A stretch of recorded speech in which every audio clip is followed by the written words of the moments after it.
Back again with another trailer reaction. My name is Josh. Thanks for checking out the channel. If you click the thumbnail, you're here to see some Ant-Man, and perhaps in a quantum realm.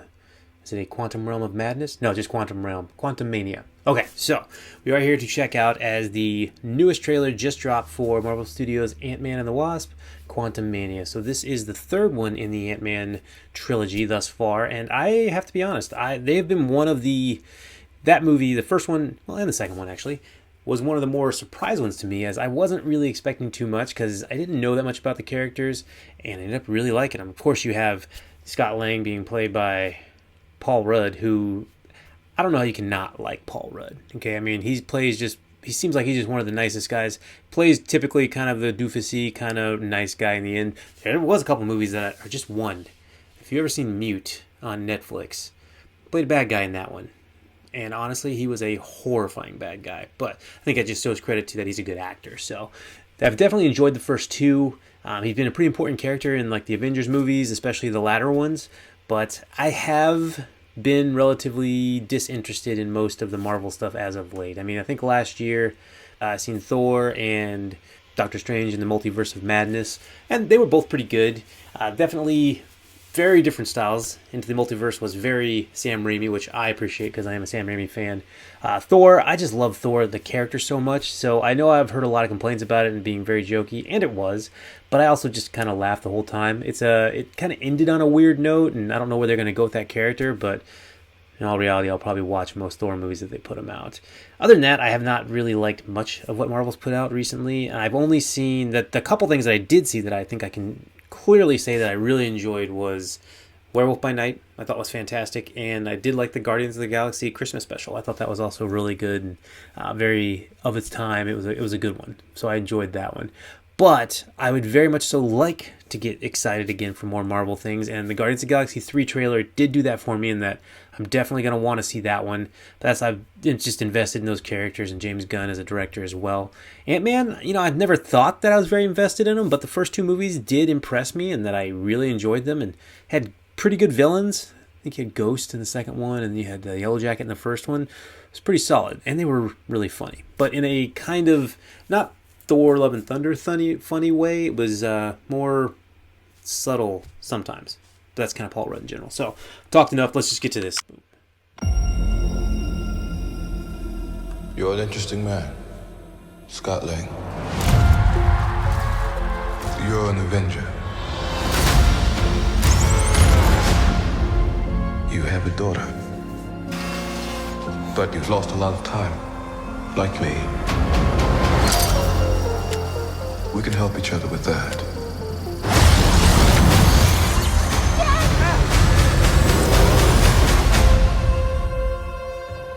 Who are you? I'm the man who can give you the one thing you want. What's that? Time.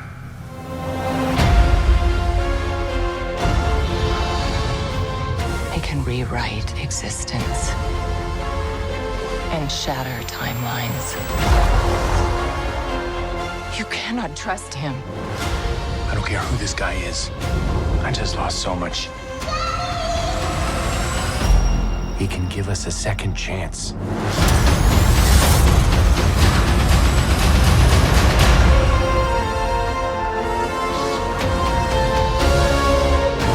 Let me make this easy for you.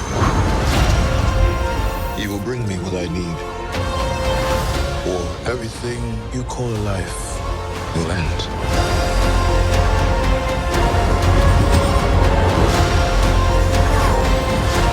This is all my fault. You may not want her to watch this. We had a deal.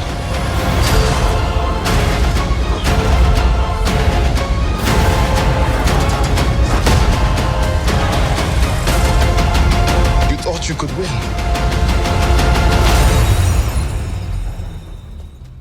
I don't have to win. We both just have to lose. I'm sorry, Cassie.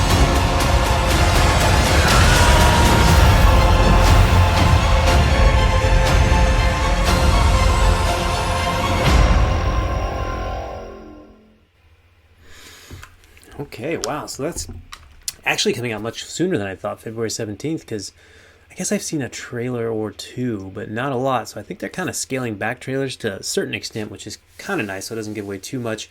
Which brings me to my next point.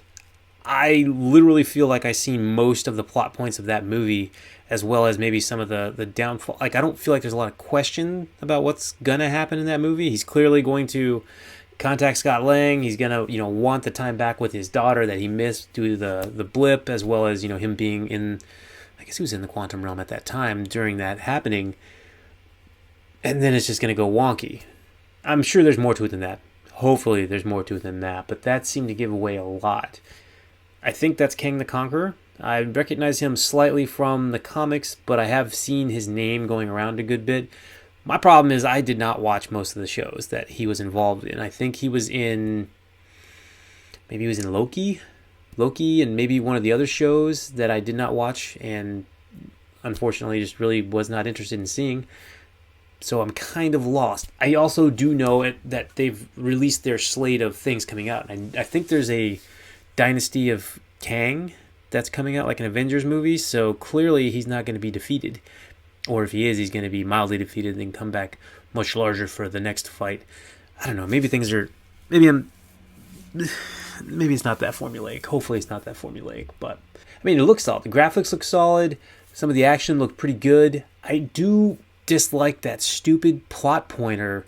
I don't know if it's just a plot device, much like I used to really watch the Flash TV show that was on WB, and I thought the first season was really good, and then I got to the second season, and it was like the exact same thing happened, where in the end, ultimately, Barry, spoilers, if you haven't seen it, it's old now, but Barry ultimately caused like all the issues in that show, trying to get back and change something that happened in time, and it never worked out well. He caused all those problems and continued to do it. Season after season, to my knowledge, as I was told by my buddy the Dingo. What's up, Brandon? This one kind of looks like that, where he's just not going to use logical sense and just going to go for selfish reasons, and then he's going to cause all the downfall of these things, which did kind of remind me of the animated series they had, What If, where if you haven't seen that one, the root cause of most of those things was actually Hank Pym as Ant-Man, but like an evil Ant-Man. So I don't know, maybe they'll go down that route. Hey, I already told you, he'd be a really good bad guy. I've seen him as a good bad guy before in movies. Ugh. I don't know, I definitely hope this one will be really good, and I have enjoyed the first two. It just seems like this one's a pretty different scale, so I don't know, let me know what you guys think in the comments section. Are you excited for it? I want to be excited for it, but again, one of my big pet peeves is I do hate when trailers show me everything, and I feel like that one showed a good bit. Oh yeah, is it MODOK? Is MODOK in DC or is that Marvel? I know there's two floating head things, and I think I seen him in there. He looked actually kind of solid, so might see it to see that. I don't know, let me know in the comment section. Don't forget, like, share, subscribe. Go to that subscribe button if you would. That'd be fantastic. And as always, you're awesome. Peace out.